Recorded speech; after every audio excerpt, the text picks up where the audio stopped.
Hey,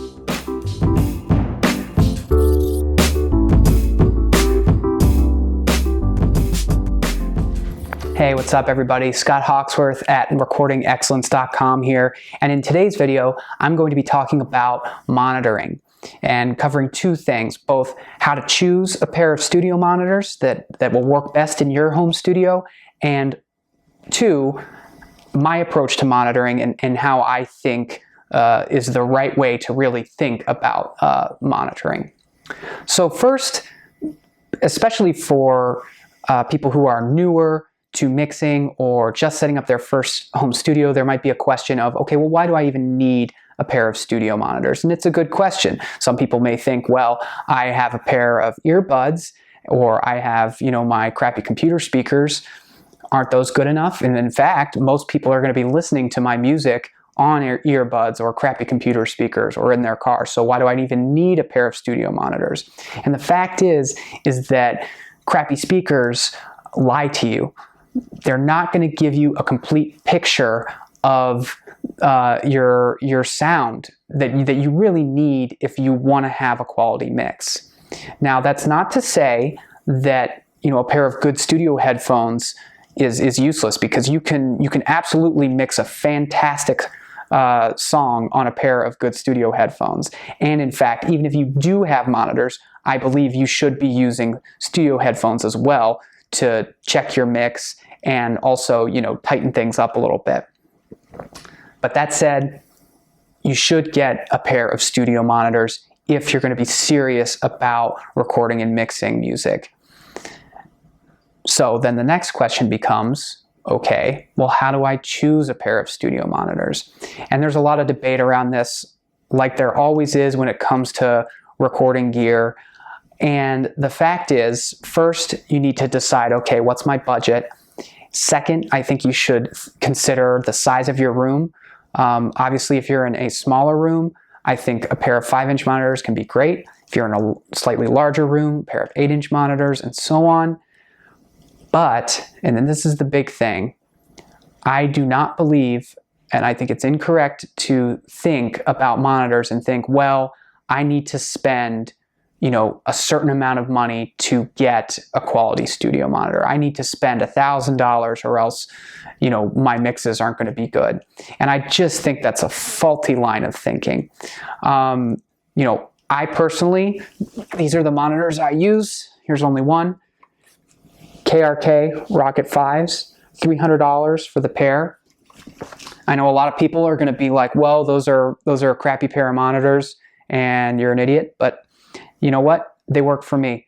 I think it's a lot more important to understand the acoustics of your room and understand the strengths and weaknesses of your monitors and how they work within that room. I think that is a lot bigger piece of creating a good mix that sounds great, as opposed to getting the top of the line monitor as though that's just going to solve everything. And oh yes, having a better bass sound is really going to make this mix. And that's just not the case in my mind. So I would say, start off, but don't think that, yes, there's this price point that I have to hit to get a good pair of monitors and to get good mixes. So then the next question, and really the final question, or rather the final approach is, okay, well, how do I approach monitoring? How do I think about it? So obviously, these are the big things with monitoring. Your listening position, make sure that you're, optimally positioned. I've got that graphic that I post in the blog about it. I think that's just a great idea. You want to make sure that everything's being heard evenly. Make sure that your room is treated at least a little bit. I'm not saying you need to go out and break the bank, but get rid of those early reflections. If you're in some kind of room where just the walls are parallel and you're going to have sound bouncing off all over the place and it's going to mess you up, and you're going to be missing things in your mixes because of that. So, invest in some acoustic treatment. Set your monitor levels to a moderate volume.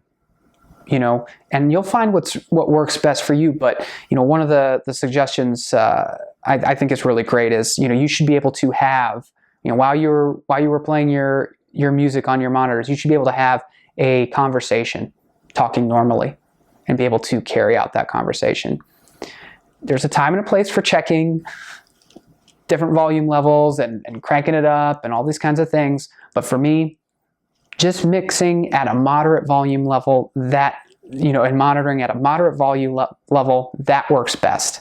That'll really help you, because if you're listening too loud, that can give you a false impression of, oh, there's just a ton of energy in this, because volume can feel a little more aggressive. Oh, that's great.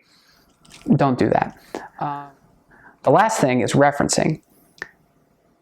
And that kind of ties into everything I was saying about not needing to, spend so much money on monitors and all these kinds of things. Because if you can have your reference tracks, tracks that you think sound fantastic, and you play them on your monitors, you can say, oh, I can see how, in this room on these monitors, I can see these areas, I can hear these areas rather, that don't sound as good. And so you'll know, okay, for my mix, I need to watch out for those areas. So referencing, really big. Then finally, once you are finished with your mix, checking it on as many different mediums as you can possibly handle. So check them with the earbuds, check them with those crappy computer speakers, take it out to your car and listen to it. That's one of the biggest things. So when it comes to monitoring, it's all about understanding the acoustics of your room, understanding, how the sound is going to behave, and trusting your ears. If something doesn't sound right, go back to it. It's not about, oh, I have the most expensive monitor that gives me the biggest bass sound, because you can even overcome that by getting a subwoofer if you really want to, and mixing with a subwoofer.